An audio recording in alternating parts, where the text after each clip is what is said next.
দুর্গাপুর নগর নিগমের ৯ নম্বর ওয়ার্ডের অন্তর্গত কনিষ্ক রোডে দীর্ঘদিন ধরে বন্ধ ইস্পাত আবাসনে অগ্নিকাণ্ডের ঘটনায় ব্যাপক চাঞ্চল্য ও আতঙ্কের পরিবেশ এলাকা জুড়ে। অগ্নিকাণ্ডের ঘটনা সম্পর্কে প্রতিবেশীরা কি জানালো শোনাবো আপনাদের। আমরা সকালবেলা ঘন্টাখানেক আগে থেকে দেখছি জানলা দিয়ে ধোঁয়া বেরোচ্ছে প্রচুর পরিমাণ, পেছনে সামনে দুদিক থেকে। আমরা খবর দিলাম, ফায়ার ব্রিগেড এসছে, ভেঙেছে, এখন দেখা যাক ভেতরে কি আছে না। তবে ওদিকে দেওয়াল ভাঙা, দিন দশেকের মধ্যে ভাঙাভাঙি হয়েছে কিছু। 4 বছর ধরে কেউ নেই এবং তাদের সঙ্গে কোনো ফোনে যোগাযোগও নেই, ফোন নাম্বারও নেই, কন্ট্যাক্টও নেই। ডিএসপির এমপ্লয়ি ছিল, রিটায়ার করার পরে কিনেও নিয়েছিল। না, আগুন হয়তো ফায়ার ব্রিগেড যতক্ষণ না। প্রথমে ধোঁয়া দেখে স্থানীয় বাসিন্দারা দেখে প্রথমে ধোঁয়া হচ্ছে গ্যাস এখানে, এবং দীর্ঘদিন ধরে যার কোয়ার্টার তাকে এখানে দেখা যাচ্ছে না, বহুদিন ধরে নেই। 2 ছেলে দুজনেই বাইরে চাকরি করে। ভদ্রলোকের কোয়ার্টারটি হচ্ছে ডিএসপির কাছ থেকে নেয়া। ভদ্রলোকের এসপি সেনগুপ্ত ভদ্রলোকের নাম, তিনি দীর্ঘদিন ধরে কোয়ার্টারে নেই। হঠাৎ এখানে আগুন লেগে ধোঁয়া দেখতে পেয়ে সবাই আতঙ্কিত হয়ে যায় এবং আমরা স্থানীয় সঙ্গে সঙ্গে আমরা দমকলে খবর দিই, পুলিশ এসে যায় এবং এখনও আমরা আতঙ্কিত। সিলিন্ডার যতক্ষণ না পাওয়া যাচ্ছে, যদি সিলিন্ডার থাকে গোটা বিল্ডিংটা যে কোনো সময় এখানে ক্র্যাক করে যেতে পারে, এখানেতে বড় রকমের দুর্ঘটনা করতে পারে। যাই স্থানীয় সূত্রে জানা যায়, দীর্ঘ 4 বছর ধরে বন্ধ রয়েছে একের 126 আবাসনটি। এই আবাসনের মালিক গুরুপদ সেনগুপ্ত, তিনি বাইরে থাকেন। তার 2 পুত্র কর্মসূত্রে বাইরেই রয়েছেন। কালো ধোঁয়া বের হতে দেখেই স্থানীয়রা পুলিশ ও দমকল বিভাগে খবর দেয়। খবর পাওয়া মাত্রই সেখানে দমকলের একটি ইঞ্জিন ও দুর্গাপুর থানার পুলিশ পৌঁছায়। আবাসনের পিছন দিকে ভাঙা অবস্থায় ছিল। স্থানীয়রা মনে করছেন এই দিকে আগন্তুক দিয়ে যাতায়াত ছিল।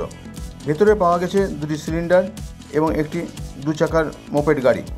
কীভাবে এই অগ্নিকাণ্ডের ঘটনা ঘটেছে তা এখনও স্পষ্ট নয় দমকল বিভাগের কাছে। আমরা এসে দেখলাম চারিদিক বন্ধ, ভেতর থেকে ধোঁয়া বেরোচ্ছে। ঠিক আছে, চারিদিকে আমরা লক ফাটিয়ে ঢোকার চেষ্টা করছিলাম। অটোমেটিক আমরা লাস্টে ঢুকে আগুনটাকে কন্ট্রোল করি। আগুন ছিল ভেতরে? আগুন ছিল ভেতরে। কি থেকে আগুন লেগেছে না, এটা কি বন্ধ কোয়ার্টার? বন্ধ কোয়ার্টার। এলাকার প্রতিবেশীর কাছে যেটা খবর পেলাম, মোটামুটি 4 বছর ধরে বন্ধ আছে। এলাকার লোক খবর দেয়নি, সম্ভবত আপনাদের তরফ থেকে কারোর কাছ থেকে খবরটা গেছে। আগুন নিয়ন্ত্রণ। হ্যাঁ, সব পুড়ে গেছে। স্থানীয় বাসিন্দাদের অভিযোগ, একের 126 এই কোয়ার্টারটি দীর্ঘ 4 বছর ধরে বন্ধ অবস্থা পড়ে রয়েছে। এখানে চারিদিকে জঞ্জালে পরিপূর্ণ।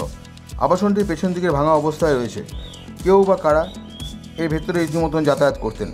আগামী দিনে এটা সমাজবিরোধী আড্ডাখানা হয়ে উঠতে পারে, তাই তারা প্রশাসনের কাছে সহযোগিতার দাবি জানিয়েছেন। অবশেষে দমকলের একটি ইঞ্জিনের প্রচেষ্টায় আগুন সম্পূর্ণ নিয়ন্ত্রণে এসেছে। Samarendra Das, LCW India, Durgapur.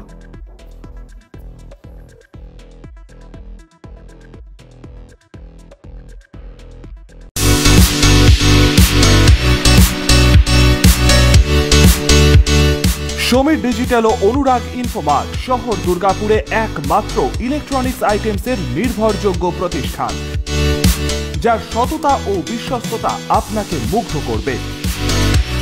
একই ছাদের তলায় আপনারা পেয়ে যাবেন Samsung, Oppo, Vivo, Realme, Redmi সহ বিভিন্ন ব্র্যান্ডেড কোম্পানির ফোন। এছাড়াও টিভি, ওয়াশিং মেশিন, ফ্রিজ সহ বিভিন্ন ব্র্যান্ডেড কোম্পানির ইলেকট্রনিক্স আইটেম। প্রতিটি কেনাকাটার উপর থাকছে আকর্ষণীয় সব অফার। 0 ডাউন পেমেন্টে ক্যাশব্যাকের সুবিধে সহ থাকছে সারা বছর জিনিস কেনার সুবিধে।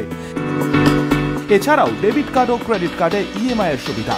শুধু ব্যবসায়ী নয়, লভ্যাংশের একটি অংশ তারা ব্যয় করে থাকেন সামাজিক কাজে। তাই দেরি না করে আপনার পছন্দের ইলেকট্রনিক্স আইটেম কিনতে আজই আসুন সমীর ডিজিটালস ও অনুরাগ ইনফোমার্টে। প্রোডাক্ট কিনুন আর সামাজিক কাজে হাত বাড়িয়ে দিন। আমাদের শাখা ভিড়িঙ্গি TN হাই স্কুলের বিপরীতে, DSP মেইন হসপিটালের সন্নিকটে, দুর্গাপুর স্টেশন বাজার, দুর্গাপুর ট্রান্সপোর্টের বিপরীতে এবং অন্ডাল মোড়। যোগাযোগ নাম্বার 9614061558, 9332543650 এবং 9002190082।